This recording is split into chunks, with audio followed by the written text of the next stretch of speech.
All right, welcome to episode 55 of the SumerSports Show. I'm Eric Eager.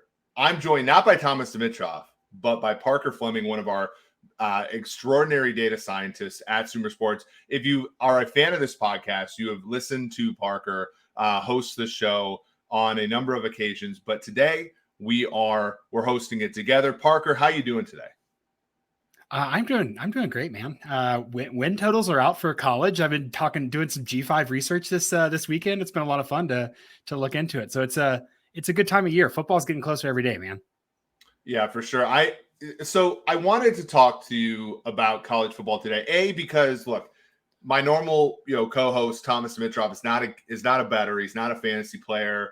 And you are though, and you're somebody whose opinion I value tremendously on this. You also, came to SumerSports from a very different background than me, as far as you were building a lot of this yourself. And then I of course, for those that don't know, I was building some of the the betting and then some of the fantasy tools at PFF.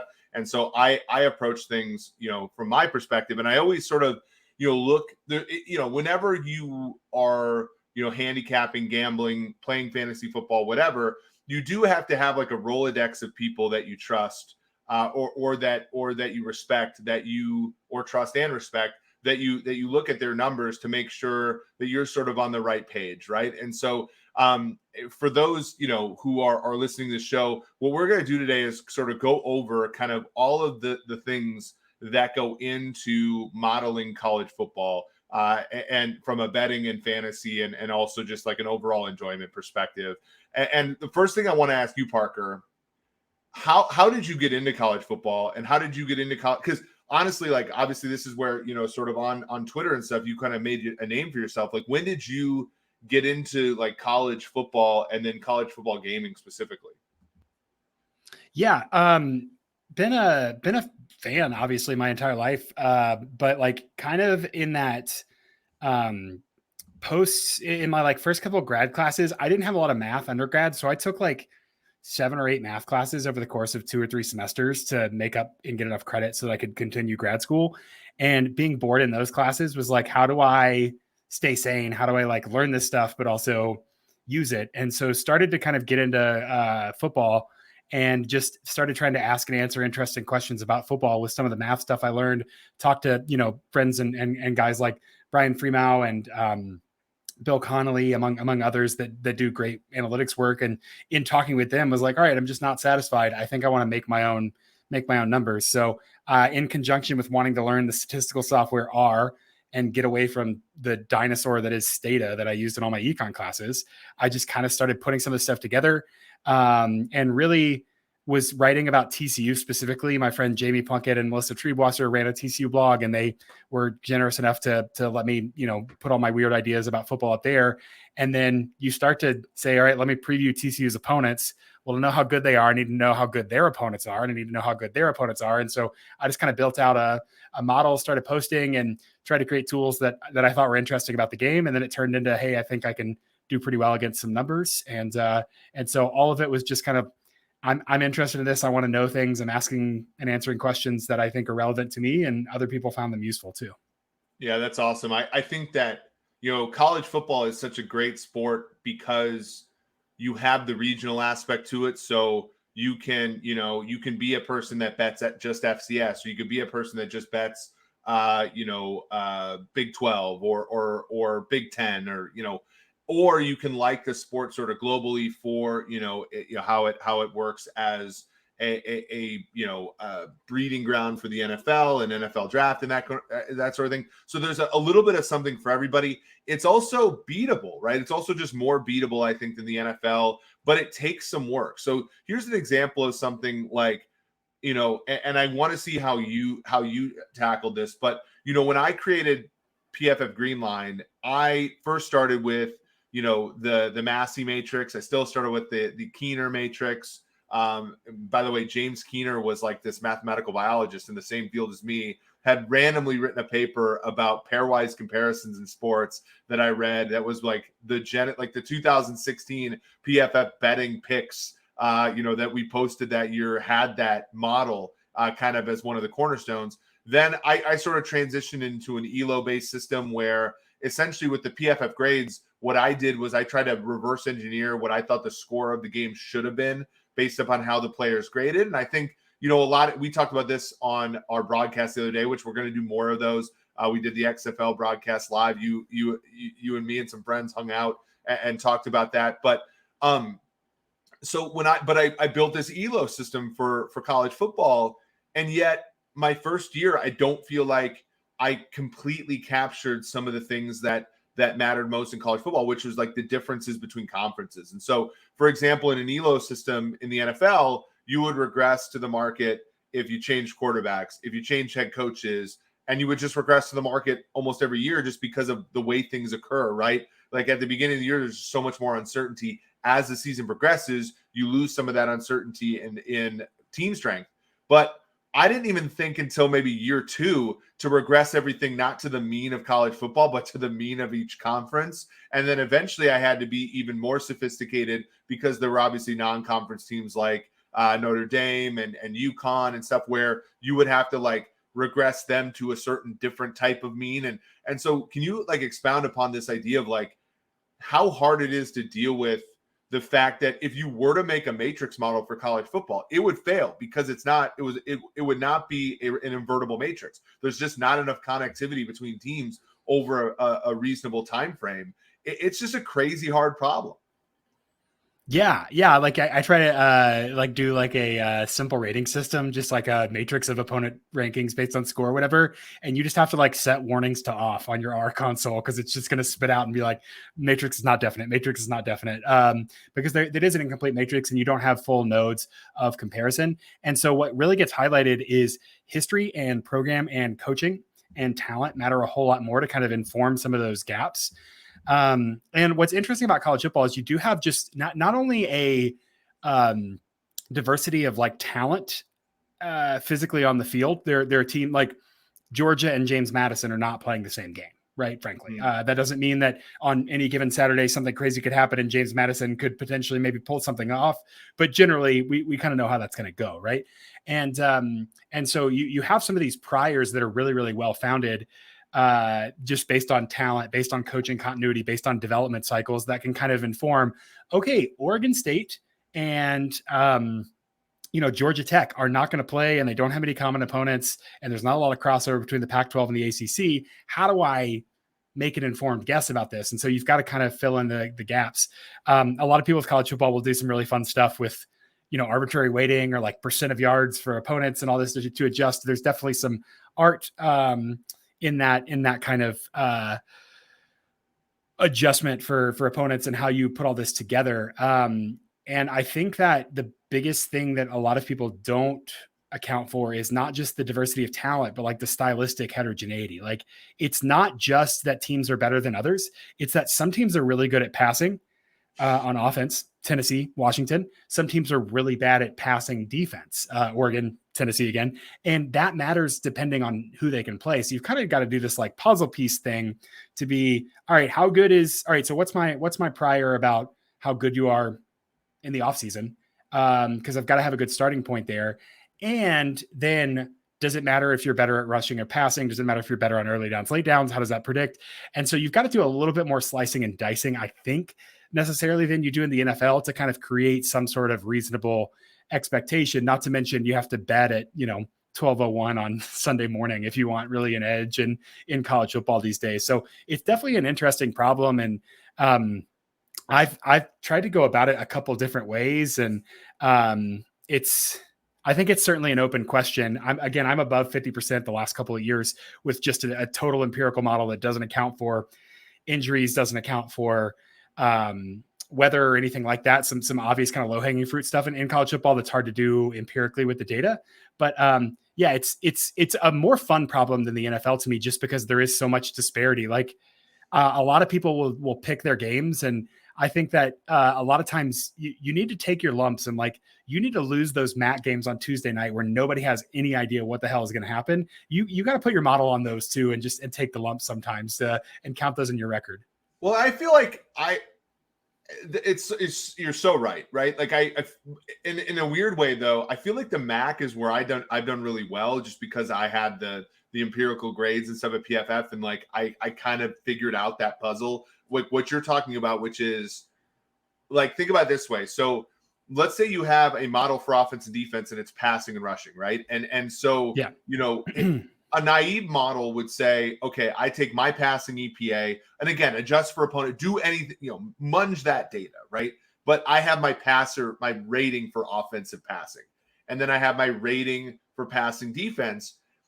You take the subtraction of those, and that's your kind of like, okay, if this team passes, this is how well they're going to do against that team defensively. Same thing for running. However, in the NFL, that's going to do okay. It's not going to do perfectly because you still have to do this, what I'm going to talk about in a second, but it does okay because all the teams are pretty much homogeneous with respect to play type. There's an optimal, and even if we don't think that teams are playing perfectly optimally, they're doing okay, right? But what happens if Army plays TCU? And now you're like, oh, Army's EPA per play passing is amazing. So like they're going to have this edge over TCU. And it's of course not going to happen because they only throw a certain amount. So you have to then multiply essentially by, you have to weigh how much this passing game matters versus that passing game. But then to your point, you also have to sort of do the second order, the I know that you know that I know type of thing. And that is a really hard problem that is in many cases, it's not more art than science because you can model it, but it certainly has some artistic components to it because it's not as easy as that. And that can lead you astray. And where it really catches me, and like I want to see your opinion of this because you talk about injuries, you talk about weather.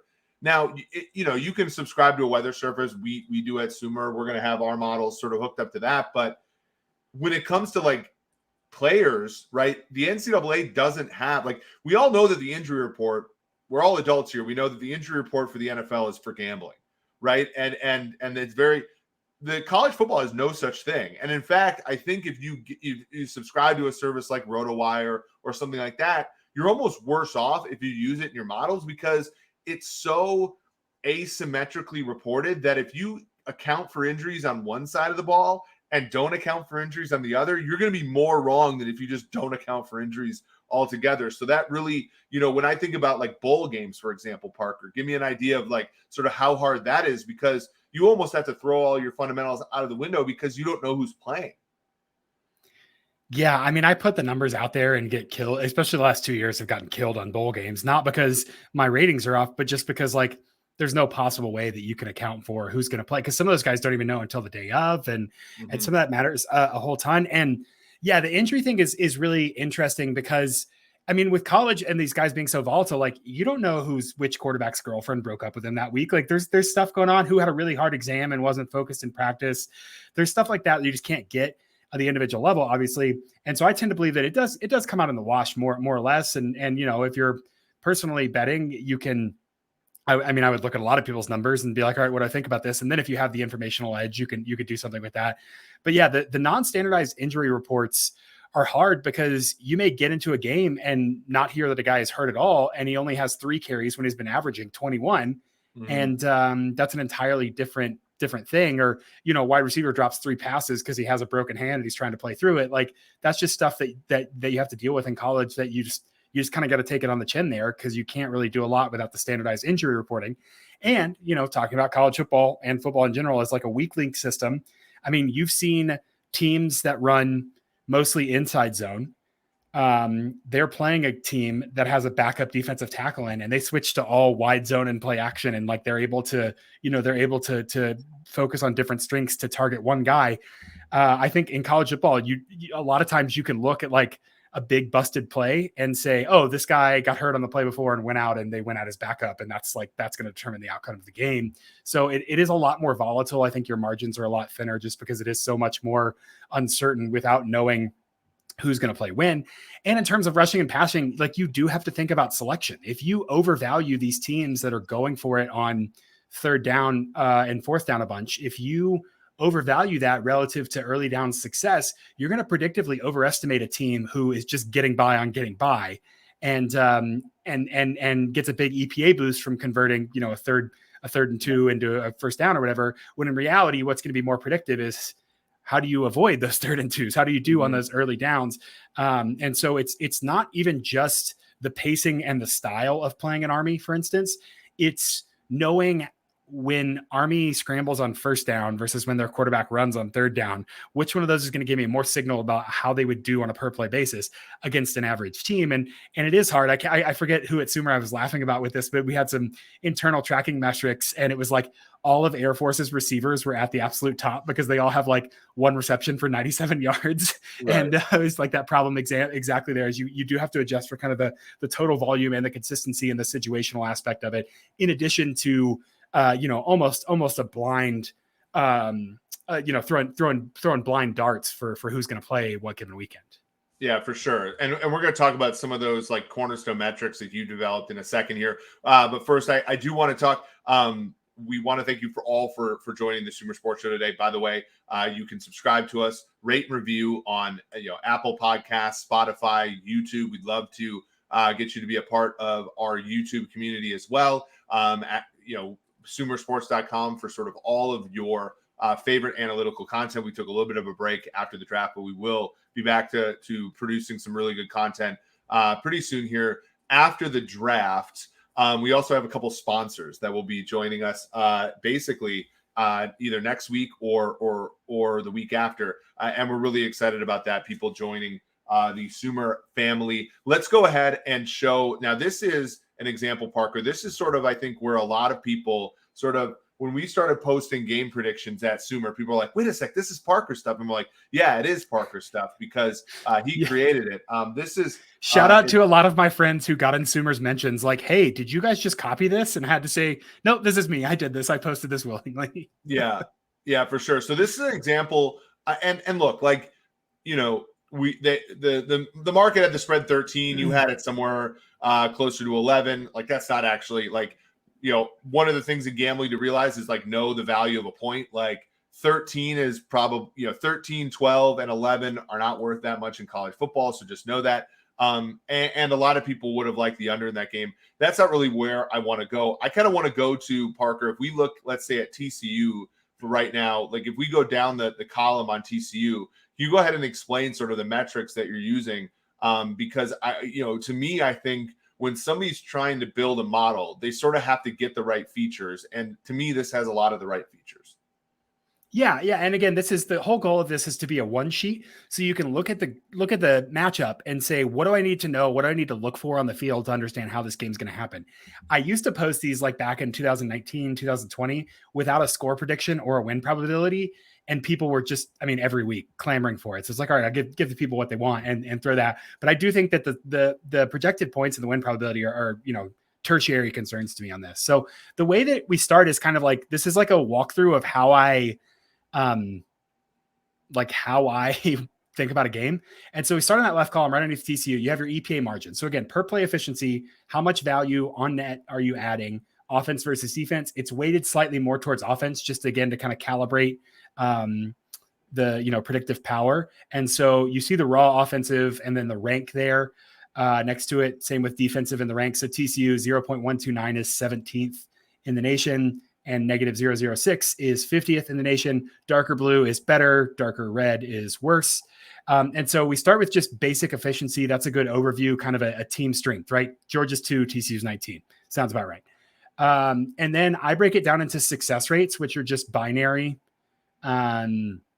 indicators of how well you did. Because again, I think efficiency and explosiveness matter most in college football, but like both of those happen. There are teams who are not very efficient, who are very explosive. TCU, great example. They're 83rd in a passing success rate, but if you look in the middle, they're 30th in EPA per pass. So it's like, yeah, we're going to miss, three out of 4 or 2 out of 3 passes. But when we hit that one, it's going to pop off. And so that's really informative as to what I'm expecting to see versus a defense. Cause then I can look over here and see Georgia, they're number 1 in passing success rate, and they're 33rd in EPA per pass on defense, or 36th. And so it's like, can TCU, generate any consistency? So do that for defense as well. And then points per drive. I think the pace argument in college football is so important. So putting things in like per drive, per possession really matters. This gives you a good barometer of team strength. Also matches up really nicely with EPA margin raw. And all of these are unadjusted for opponents here. They get adjusted in the model, but unadjusted here. And then net field position, again, something I think that matters a lot more in college football than it does in the NFL, because there's so much more volatility with special teams. Can you tell me and turnovers. The units? Can you tell me the unit? Is that yards? So they're 3.4 yards better than the average team? Okay. No, they're 3.4 yards better at average starting field position than they are allowing. So if you look in the middle here, I've got field position. They're starting on average at their own 30.9, which is 33rd in the nation. But they are allowing opponents to start at their own 27.5, which is 17th in the nation. So that's gotcha. Okay. That's kind of the net. Where do we expect drives to start? Gotcha. And those are in those middle tables right there that you can extract that from, the 30.9 and the 27.5. So that says a lot about kind of, I think about that, for the pro football, people, that reminds me of like the Alex Smith, Andy Reid years, where like they were always a yard, they were getting yards here and yards there. And you wonder, why are they winning all these games? It's like, well, they're kicking ass in special teams and not turning the ball over. And that's, sort of the outcome. Yeah. Yeah. Well, and in college football, it's funny too, because like you'll see like Iowa and Northwestern and Iowa State will be awesome at starting field position, but then terrible at points per drive. And that actually tells me a lot more about their offense than it does, whereas like a lot of teams, Baylor in 2021 was a good example. Like something like 30% of Baylor's drives started in opponent territory, and almost 50% of their scoring drives started in opponent territory. And it's like, okay, if you get the ball at your opponent's 30 and you kick a field goal, that does nothing for your offensive efficiency for me, right? Like you were given a field goal based on a turnover. So we have to account for some of that, because if you don't, then what you start doing is you start overestimating the quality of an offense like Iowa's. And that's not something you want to do typically. So that matters a whole lot. The other two that I think are really important, because the rest of these just kind of break it down according to key features, but is this rush rate over expected, again, a measure of style. So down distance, yard line, and score difference, how much more do you rush than the average team? In college football, that's going to tell me a lot about pace mostly. And it'll help me kind of magnify differences. So TCU rushes a little bit more than average. This isn't a great example of it, but let's see. Oh, here's a good example. So if you look at the other side, Georgia is minus 1% rush rate over expected. They're rushing or passing more often. And then you look at TCU's passing defense is 60th relative to their rushing defense being 42nd in EPA per play. So that rush rate over expected helps me like magnify or amplify how big of a deal it's going to be that you're bad at pass defense. And so because Georgia passes more, TCU's deficiency in the pass defense is going to matter a whole lot more, as we saw on the field there. Lastly, kind of a silly stat I made up, the Eckel ratio. Got really annoyed by people posting about time of possession, because I think time of possession is dull and unwieldy. And so this is just the ratio of quality possessions, also known as drives on which it's more likely you score than you don't, which correlates about to like having a first down at the 37.5. And the opponent 37.5. So you just get a 1 or a 0 there. And the ratio is how much of those drives in the game did you control? It's directly stolen from the Corsi metric in hockey. Interesting. Which is, So basically, how often do you get in field goal range ish? And then the ratio is how many such drives were yours in the game? My quality possessions over total quality possessions in the game. Yep. Okay. And so TCU, 56.1% of all quality possessions in a game were theirs. And generally, because like finishing drives is kind of noisy and can talk about like your red zone, like a lot of offenses are good at moving the ball, but not good at finishing in the red zone. Because football is a game of opportunity, and especially college football, this gives us a little bit more of an idea of like a game control than a time of possession. Because it just says like how often are you getting opportunities to score relative to how much you're letting them up. And if you see in kind of the offense versus defense tab, I break that up into points per quality possession, points per Eckel, and a rate, how often you do it on each side of the ball. That gives us a little bit more information as well. Again, just kind of a game control and really helps to say, are you controlling the opportunities, which is going to correlate with success more than, potentially overweighting the value of one play where you score at the end of a drive. Yeah, that makes a lot of sense. So, I was watching my daughters play soccer yesterday, and it was like, I look over my wife, I'm like, they've been on our side of the field the entire game. And like, that's kind of what this is showing, right? Like where you're kind of the possessions, you're the only ones getting there. And then, yeah, to the middle table, it's what do you do with those possessions? Georgia there, basically getting 5 points per every possession they get to the 35 or so. And that, that's substantial. You're scoring quite a bit on those drives, and you're not turning it over in the red zone either, or missing field goals, which is an important part of it. And when other teams get into that side of the field, they only allow 3.11 points, which, to your point, like, this is cool in that also because, I think for most of these, I if I remember correctly, you do ranks by conferences when it's a conference game, right? No, not here. These are all national. Okay, gotcha. Okay, yeah. Like I think, obviously, if it was two like SEC teams, what would be cool is like obviously having the SEC rank, which will be, but for a non-conference game, obviously you have like all 131 teams in FBS, which sort of shows it's tough to be first or second when you're looking at, you're playing like Coastal has like the easiest schedule in college football, and they're able to dominate. Georgia has to play through the SEC, and being second, for example, in EPA per rush allowed in college football, and second in EPA per pass in all of college football is incredibly impressive, I would say. So this is really cool. Hopefully, we'll be seeing more of this on the Sumer channels and things like that. But I feel like this is, for all of you, the aspiring modelers out there, aspiring analysts, like it's all about having, you took something from hockey. It's about having curiosity. It's about having a fertile mind and that kind of thing. And that's really the only way to win, because look, like the betting markets are an amalgamation of all the things we all know and an average over it. So in order to beat them, you're going to actually need to have some innovation and to think about things a little bit differently than everybody else and be right. Those are the two prerequisites to beating large markets, Parker. So very cool there.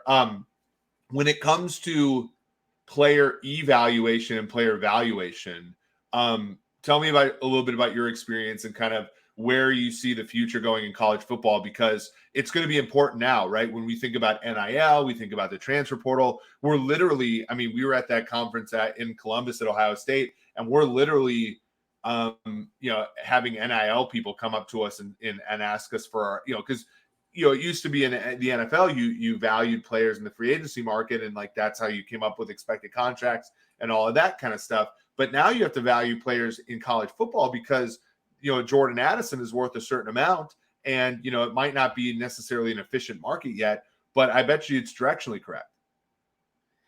Yeah, it is hard because like there is a salary cap, but it's different for every team, and we don't know what it is, and so that matters a whole lot in terms of trying to like optimize based on NIL. But yeah, I think player evaluation is really interesting because you get a lot of like the recruiting services, and there's people who are really smart doing work there, but they are trying to evaluate talent, and then they're talking about it in terms of like NFL draft picks. And so like, we predicted this guy to be a 5-star. Somebody else had a 4-star. He went in the first round. Our prediction's better. That makes sense. And I don't think that's necessarily like wrong. It's not bad that they identified draft picks, but there is kind of like a college good category that isn't necessarily in the NFL framework, where like I can look at a guy and think, dude, you're very fun in college. You do not have an NFL career, and that's okay. That's not what this is about necessarily. So evaluating them and evaluating fit, I think, is really, really important and not well understood. One, because player level data basically publicly only exists impartially for quarterbacks. If you want to do any kind of like play-to-play advanced modeling, and you can use stuff like ESPN's QBR, which is out there that could potentially help you get an idea of that. But for individual players, it's really, really hard to get the right data to evaluate them. And then most of the stats that people are using right now to evaluate players are not they're counting stats. They're not really accounting for like a plus minus situation or an on off situation. They are descriptive, I think is the best way to say that, not necessarily predictive. So predictive player modeling in the in the NCAA basically only really exists with the fantasy guys who are like this subculture of Twitter who grind extremely hard and do some crazy stuff with data and without data. But yeah, so I think that's interesting. And then tying it to NIL, it's almost different than the team, right? Because like we haven't seen the first round of NIL busts, right? We're just getting to some guys who took a lot of money and didn't pan out. And what are boosters going to do with that, right? Like, what is Buddy Garrity going to do when this guy doesn't throw a pass his entire career and I've given him $4 million, right? So that is another kind of dimension to it. But we don't really know what's out there, and there are bad numbers reported about NIL. And if you miss on NIL, your team doesn't really get hurt in the same way that an NFL team does, where if you sign this guy and he's a bust, well, now you can't devote any other resources anywhere else. So like, it's almost like the stakes for NIL are so low that to think of it in a salary cap sense is kind of hard. It's more so like an unconstrained optimization, because these college football teams are just finding the funds. And so you're saying this guy's a good transfer portal target, just go get him. I don't care what it takes. Go get him. And so that's a little bit hard with like the player evaluation and putting NIL in there. Although when you're looking at the transfer portal, I think it's probably more important to look at what the teams have historically been able to reportedly do than what, a guy might be worth, because sometimes it is just go get your guy and pay him whatever he needs. Yeah, it's very baseball-like in that way, right? Or, I mean, even English Premier League, like where, to your point, it's an unconstrained optimization, and you're really trying to whittle down, how much somebody else will pay for the player. But what you don't want is necessarily like a booster to come over and give a guy a few $1 million, him not to pan out because of your system, and then for that booster to never want, a piece of the action again. That can really be a tricky thing. Like, to your point about, player eval, like when I was at Pro Football Focus, like we had our player grades that went back to 2014. They actually, one weekend I was like in a very sicko mood, and I looked at our grades from 2020 and 2021 at FCS as well. And basically, like I never understood, like I could never get to this idea of what a replacement player was for college football. Like I didn't know for like Alabama, what does a replacement player look like? Like I have no idea. But like, so I always did like a wins above an average FBS player was kind of my my thing. And so, I would go through and I'd say, okay, on a play level, what kind of grade did I expect in this situation, given this opponent, given this surrounding cast? And then I would sort of, go above and beyond that. And ultimately, like most of Alabama's players were above zero. Most of La Tech's players were below zero.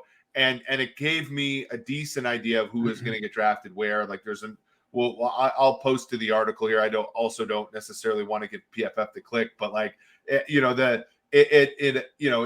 did a pretty good job of sort of stacking players, and it's still used a lot by PFF's clients in the college football space, but it's not publicly available, right? You have to pay a subscription to get PFF's grades. And so, and it's also like PFF's grades are not like that easily pull downable from the website. So it's a little bit tricky, but I did find, there was some success there. But the thing I want to end on, because we only have about 10 minutes left, is the thing you alluded to, which is fantasy football. I have a little bit of history in fantasy. My former betting partner, who's a data scientist at PFF, Ben Brown, he and I have won the Millie Maker in college football once. We do that fairly frequently. In fact, this is the only year in the last like 5 I didn't play college DFS, because at Sumer we have some restrictions there. I feel like college DFS, college fantasy is so ripe. And I firstly, Parker, I want to ask you, how big could this market be from a consumer standpoint? Like, how many people could you get involved in this? And from a DFS standpoint, so think about like season long and all that stuff. Like, how big could the market be? And how, and then DFS, because DFS is going to be rife with all the problems that you don't necessarily have in the NFL, which is like, I'm starting a guy in the flex, he doesn't play because he just didn't show up that day and no one reported it ever. Or like, I call it the Trey Sermon problem. Like Trey Sermon, when he was on Oklahoma, like just dead ass would just not play some games. And like, was it Ramondre Stevenson that took a spot? Like, he would just like, and then he shows up for Ohio State, rushes for 200 yards in the semifinal game. And I'm like, fuck, like he was good this whole time. And all this stuff. And so it has those problems that don't exist in the NFL. And so obviously for mathematicians like us, we're like, those are fun. That makes it a good game, right? It's not efficient. That means we can poke holes in it. But it also, from a marketing standpoint, might leave out people who would provide some of the hold for us in terms of players. So how can you sort of think about that one? Yeah, right now I think there's two things that are kind of like it's certainly for sickos right now. And it's transitioning into more people playing, but I think access is an issue right now because like the books just can't keep up with like what are the odds for a player prop for every MAC receiver or something. Like there's just too much right now, I think, for not enough demand. And so it is still kind of like college fantasy football is still kind of a sicko thing. I also think because like I don't believe you can like play it on ESPN, right? Like it's limited in where they have access because I know that they like have partners with teams and there's potentially limitations. Yeah, I was in Thor Nystrom's league like a couple of years ago. You were probably in that same league, and back before we were friends. And like it was in like some really weird was it like Fantasy Pro? I can't remember what platform it was on, but it was in this weird. And to be honest with you, man, I had a hard time I'm not very good in season long I'd be the worst. I'm a bad person in season long leagues because I'm like doing pregame shows and all this kind of stuff. And so I get bored too. I forget. Yeah, I get bored and I forget to set my lineup. But like DFS, the crazy part about DFS, and again, this gets to the problem is like when I was living in Ohio, college DFS was not legal in Ohio or Indiana because amateur something about that, right? All DFS was legal in both those states, Indiana and except for on the college level. Sports betting was legal in Indiana, but college DFS wasn't. In Kentucky, sports betting was illegal, but college DFS was legal. So you can imagine my Saturday mornings of trying to get lineups down and then also trying to sports bet legally. It was a grind. I don't foresee that getting weakened anytime soon because college sports have kind of fallen by the wayside. Fantasy sports have kind of fallen by the wayside relative to sports betting, but it does sort of underscore what you're saying about the sort of sicko-ness of what college football DFS represents. But and it does again depend on state. So like Ohio and Indiana, very, very fertile markets in the prop space. Places like Iowa, stuff like that, not so much. Prop betting is where I see like a future in terms of like if you're not maybe necessarily wanting to put together an optimizer for college DFS, but you want to bet under interceptions on Tanner Mordecai or something like that, you can bet that. I do see a possibility as far as expansion at player level modeling to player props. I think that's totally right. I mean, one, I'll say I'm worried about what this whole Iowa State betting thing is going to do just to knee jerk as regulators see that players broke rules and what they're going to try to do because of the amateurism kind of tide that hangs over it. So I'm a little worried about it from that standpoint.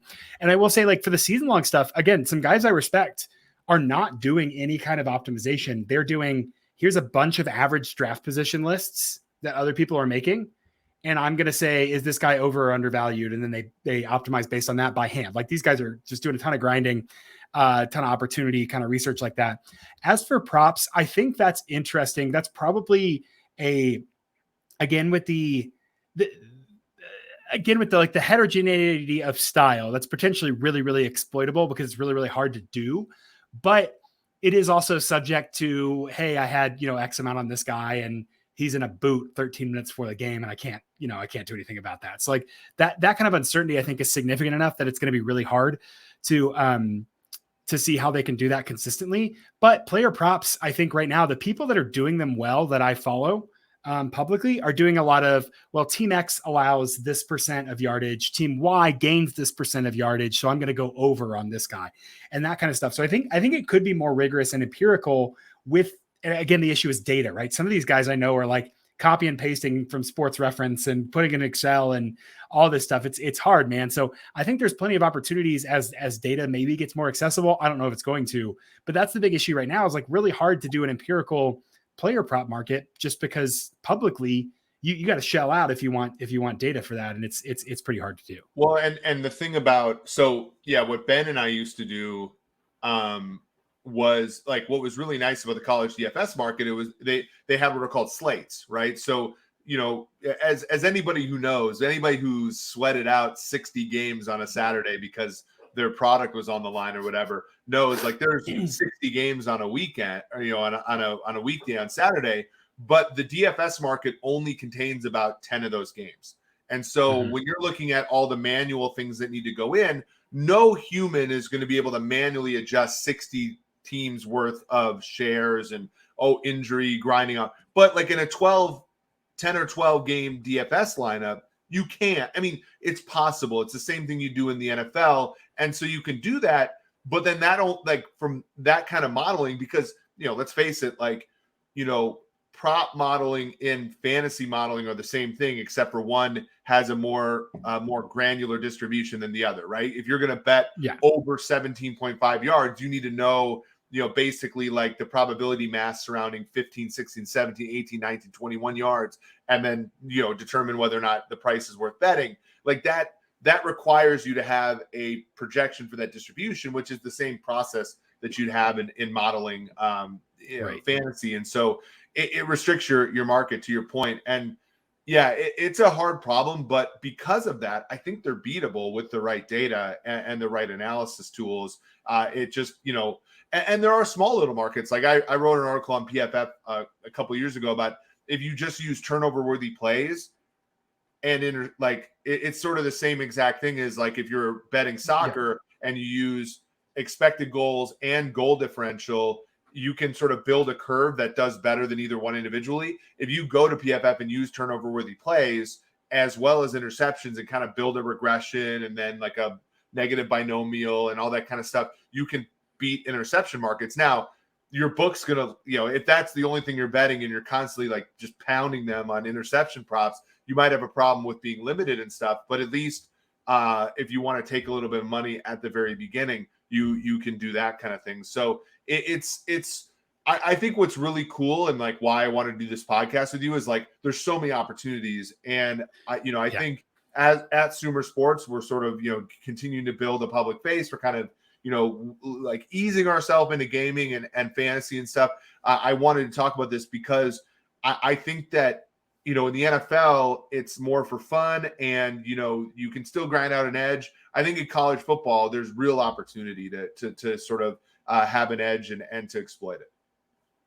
Yeah, absolutely. And with like the relative, I mean, you start thinking about, okay, if I get really dialed in on player props, one, that helps college coaches game plan, right? Like, hey, you know, I project this guy's going to go over against you. Why do we think he's going to have better performance? You can start to do that. You know, that could be useful in a non-gambling sense. And with stuff like transfer portal and kind of the volatility of year to year, I think dialing in really, really good player projections is potentially like a super good and useful, like team level kind of diagnostic that again, all these college coaches are smart guys, even if they're not mathematically inclined, want an edge. I think that's what's really exciting about college football is like, if you get good enough at some of this stuff, you could start doing some really good, you know, really interesting team preview breakdown kind of stuff that could be really useful for game planning as well.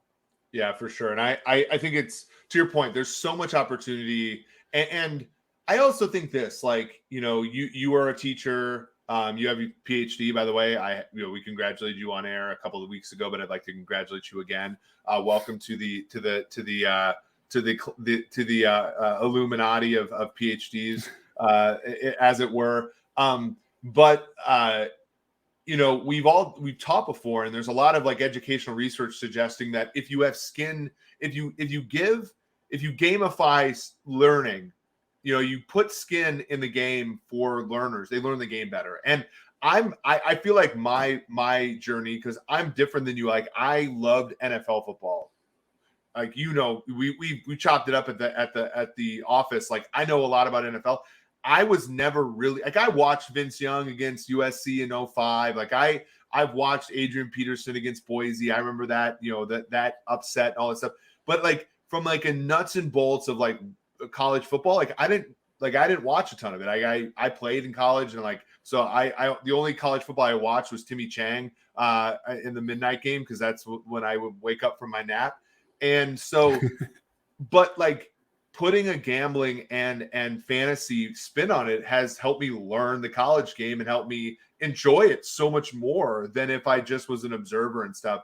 And so, I think that it has that added benefit of, learning the sport better because you have some skin in the game. And I don't think that can be underscored. Yeah, absolutely. And that's one of the things I tell people that like want to get started. I get, especially this time of year, I get 10 to 15 messages a week about like, hey, I'm an undergrad, I'm a statistics major, I'm just starting. I want to do this. What do I do? And the answer is like, one, ask a question about something weird in college football, go practice the data skills to like answer it, but also create a model, like put pen to paper and create something. And even if it's bad, that gives you a starting point to like iterate and learn. And that's kind of the process of learning, is you can create a record and say, oh, I projected this and I went 30% against the spread. Well, shoot, what can I do to improve this? And that kind of gives you a tangible way to learn and also, understand the game better, which is a lot of fun. Yeah, for sure. So yeah, this has been a lot of fun.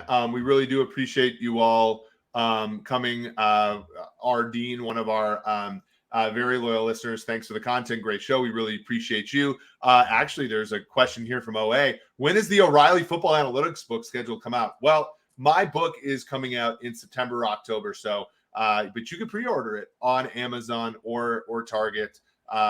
Anywhere you find your books. I was surprised to see it on Target. That's the only reason I ever say it there. Maybe one day. I'm really dumb because I just Googled O'Reilly Football Analytics book because I didn't put together that O'Reilly was the publisher. I was like, is that some analytics guy? I don't know who that is. Yeah.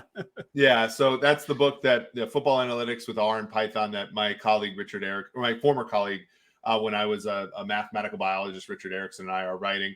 I actually we're basically finished up with it, sending it to the publisher this month. So I'm kind of excited about that. I started it when I was at PFF, and I was a little bit more bored than I am now. And so now that we have all this these great things to work on at Sumer, I certainly don't have enough.